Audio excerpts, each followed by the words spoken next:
Olá, está no ar o Rio em Pauta, o programa que vai aprofundar a discussão dos principais assuntos da cidade. No programa de hoje, a nossa pauta é sobre o aborto.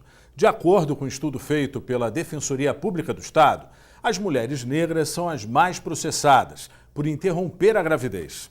De acordo com o Código Penal, o aborto é considerado crime com pena de 1 a 3 anos de detenção.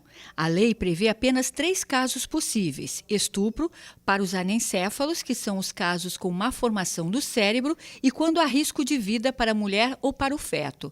Um levantamento feito pela Defensoria Pública mostrou o perfil das mulheres que recorrem ao aborto.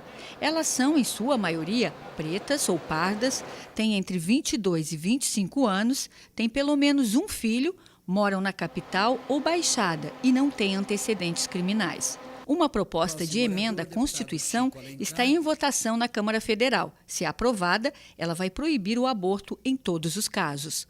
A pesquisa mostra que o aborto é uma questão social e de saúde pública. Para saber mais sobre esse estudo, vamos conversar com Arlanza Rebelo, que é a coordenadora da Defesa dos Direitos da Mulher da Defensoria Pública do Estado.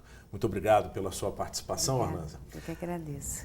Como é que você analisa justamente uma questão? O que representa o fato da maioria das mulheres processadas por aborto no Rio ser negra, pobre e com filhos?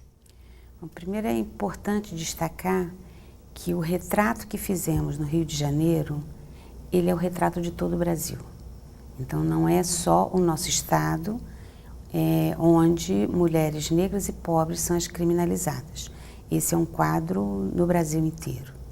E isso demonstra o quanto a criminalização do aborto leva à maior discriminação de mulheres que já são vulnerabilizadas socialmente, quer seja pela sua situação financeira, quer seja pela sua baixa escolaridade, pela ser negra, né?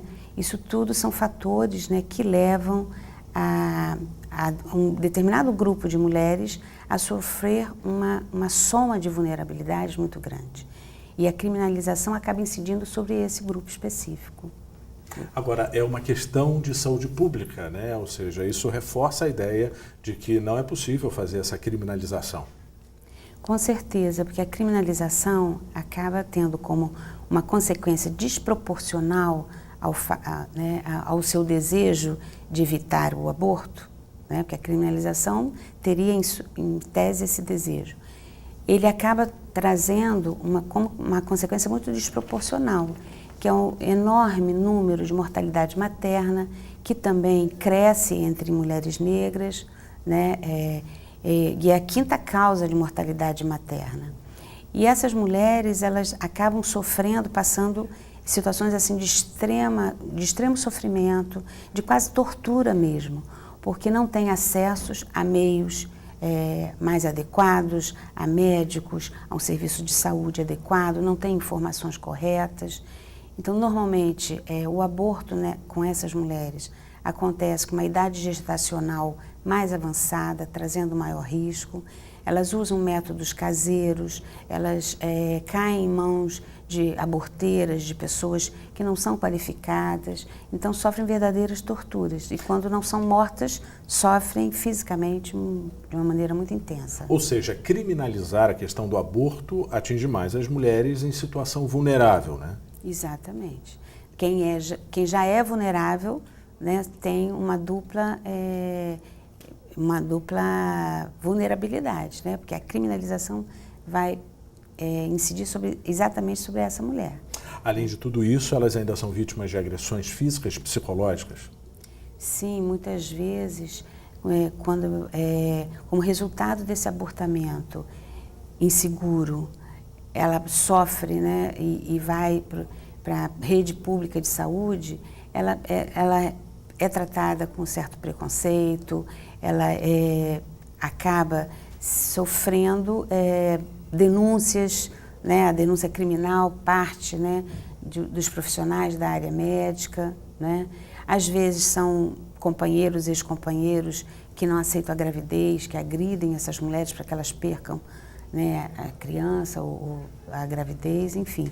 São situações assim bastante dramáticas, né, que a gente analisa quando vê esses processos, né, como nós vimos, né? Muitas mulheres, elas abortam sozinhas, ou seja, com situações caseiras, né, como chás, medicamentos. Isso é muito preocupante e foi confirmado?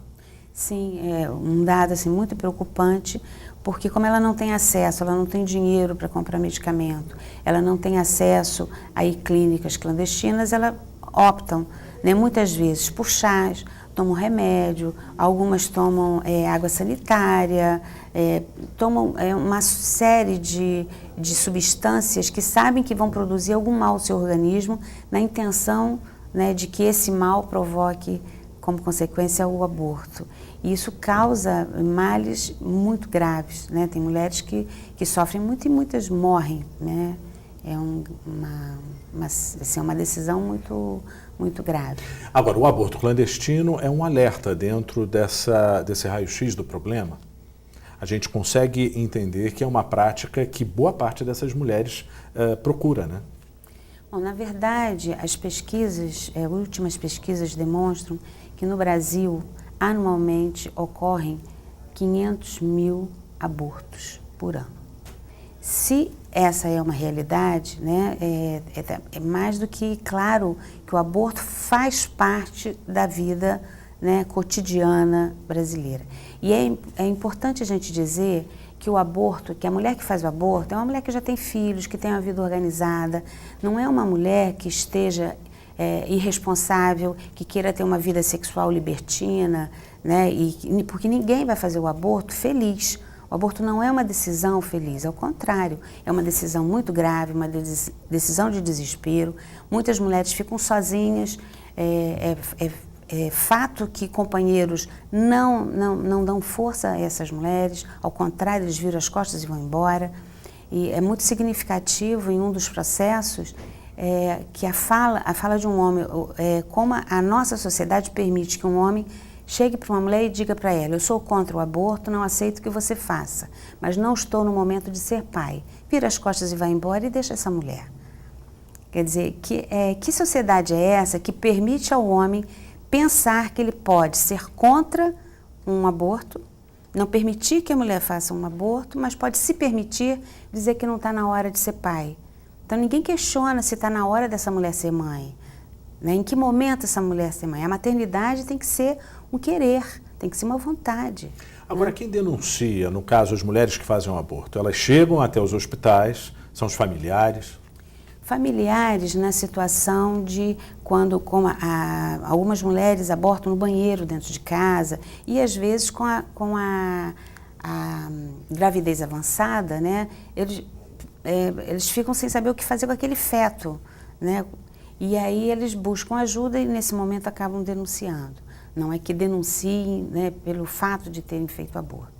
Agora, nos serviços de saúde, essa mulher é mais uma vez vulnerabilizada, porque ela não tem direito nem ao segredo, né, nem à intimidade, nem à privacidade de uma consulta médica, porque muitas vezes são profissionais médicos, enfermeiros, pessoas da área da saúde que acabam também denunciando essa mulher. Na avaliação da Defensoria Pública, quais são as alternativas? Nós acreditamos muito que a alternativa seja a descriminalização. O fato de sermos contra ou a favor do aborto, isso é uma decisão pessoal. Vem com decisões morais, religiosas, decisão de cada um. Agora, a criminalização, ela não só não evita o aborto, como leva mulheres, um grupo específico de mulheres, mulheres mais pobres, mulheres mais vulneráveis, mulheres negras, à morte, ao sofrimento intenso. Muito obrigado pela sua entrevista. Ficamos por aqui. Até o próximo Rio em Pauta.